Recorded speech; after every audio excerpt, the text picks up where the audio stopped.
जुलाई में एक coaching centre के बेसमेंट में 3 बच्चों की मौत हो जाती है। बारिश के कारण से पानी इतना भर जाता है कि निकलने का रास्ता नहीं बचता, क्योंकि एक ही पॉइंट से एंट्री एग्जिट होती थी। सोचिए कितना दर्दनाक मंजर होगा। इसी साल जनवरी में भी कुछ नियम आए थे, जैसे कि 16 साल से कम उम्र के छात्रों का प्रवेश नहीं होगा और रैंक का वादा कोई नहीं कर सकता। दोस्तों, आपने देखा होगा कुछ कोचिंग सेंटर धड़ल्ले से सक्सेसफुल आईएएस पीसीएस एस्पिरेंट्स का फोटो दिखाकर बोलते हैं, ये देखो, ये विद्यार्थी हमारे यहां से निकला है, इसका इतना रैंक है, उसका उतना रैंक है। और भी मिसगाइडेड काम करते हैं। उन पर लगाम लगाया गया है सीसीपीए के द्वारा। नमस्ते दोस्तों, मैं हूं श्रेय और स्वागत है आपका राधिका स्टडी स्पेस में। आज हम बात करेंगे कोचिंग सेंटर विज्ञापनों के लिए जारी किए गए नए गाइडलाइंस के बारे में, जिन्हें हाल ही में केंद्रीय उपभोक्ता संरक्षण प्राधिकरण सीसीपीए ने जारी किया है। इन गाइडलाइंस का मकसद ही है स्टूडेंट्स को धोखाधड़ी से बचाना। आजकल कई कोचिंग सेंटर अपनी सर्विसेज के बारे में मिसगाइड करते हैं। उनके पेरेंट्स को गुमराह किया जाता है। सीसीपीए का काम है कि स्टूडेंट्स को सही जानकारी हो और वो सोच समझकर डिसीजन ले सके। ये गाइडलाइंस उन सभी इंस्टीट्यूट्स पर लागू होते हैं जो 50 से अधिक छात्रों को कोचिंग देते हैं। अब कोचिंग में आता है एकेडमिक सपोर्ट, गाइडेंस और ट्यूशन, लेकिन इसमें काउंसलिंग और क्रिएटिव एक्टिविटीज शामिल नहीं है। वही एंडोर्सर का मतलब उन लोगों से है जो कोचिंग सर्विसेज का प्रचार करते हैं।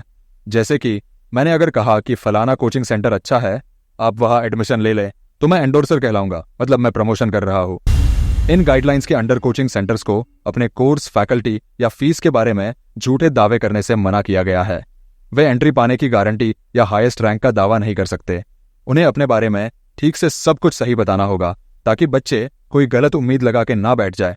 किसी ने कहा कि यह आप एडमिशन लोगे तो आप आईएएस बन ही जाओगे, और वो बच्चा लोन लेके या जैसे तैसे फीस भर देता है और फेल होने पर डिप्रेशन में चला जाता है।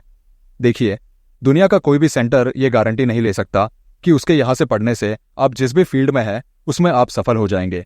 ये पूरी तरह से बच्चे की मेहनत पर डिपेंड है। वो सिर्फ गाइडेंस दे सकते हैं।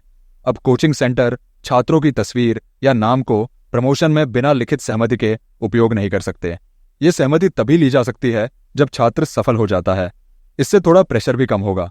कोचिंग इंस्टीट्यूट्स को अपने विज्ञापनों में कोर्स के बारे में जरूरी जानकारी देनी होगी। अगर कोई छात्र फीस चुका रहा है तो इसकी जानकारी स्पष्ट रूप से देनी होगी। साथ ही सभी डिस्क्लेमर को भी आसानी से दिखाई देने वाले तरीके से प्रस्तुत करना अनिवार्य है। गाइडलाइंस ऐसे तरीकों पर भी रोक लगाते हैं जो छात्रों पर जल्दबाजी में निर्णय लेने का दबाव डालते हैं। अब कोचिंग सेंटर ये नहीं कह सकते कि लिमिटेड सीटें हैं, आज रात तक आपने एडमिशन नहीं लिया तो सीट खत्म हो जाएगी, जिससे छात्र प्रेशर में आकर तुरंत निर्णय लें।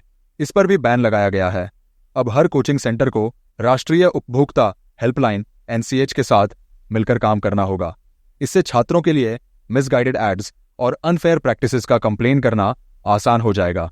ये गाइडलाइंस अनफेयर कॉन्ट्रेक्चुअल टर्म्स को भी कंट्रोल करते हैं। कोचिंग संस्थान छात्रों पर अनफेयर शर्तें नहीं लगा सकते।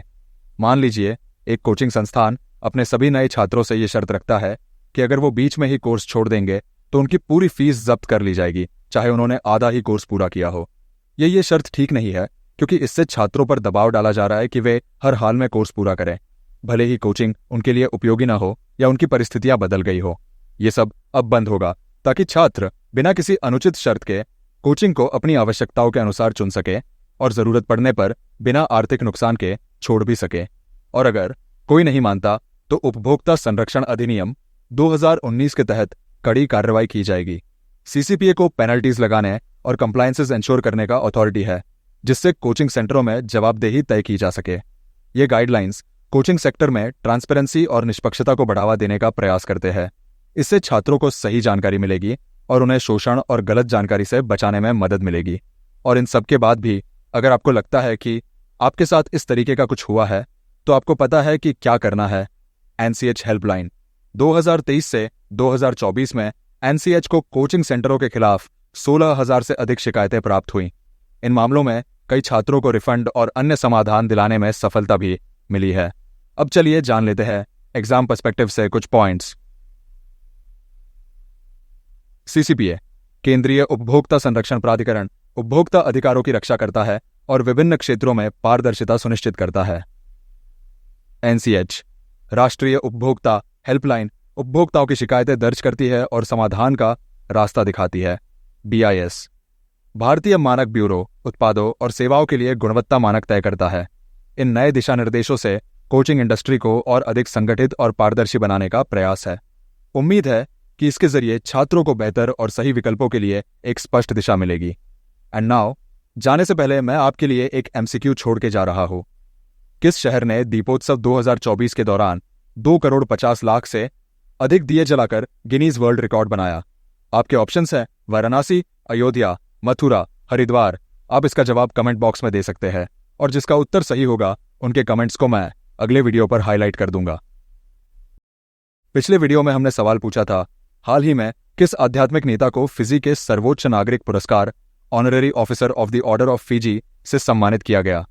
इसका सही जवाब है श्री श्री रविशंकर। श्री श्री रविशंकर को वैश्विक शांति प्रयासों के लिए फिजी का सर्वोच्च नागरिक सम्मान honorary officer of the order of Fiji प्रदान किया गया। राष्ट्रपति रातू विलियामे एम कटोनिवेरे ने यह सम्मान दिया।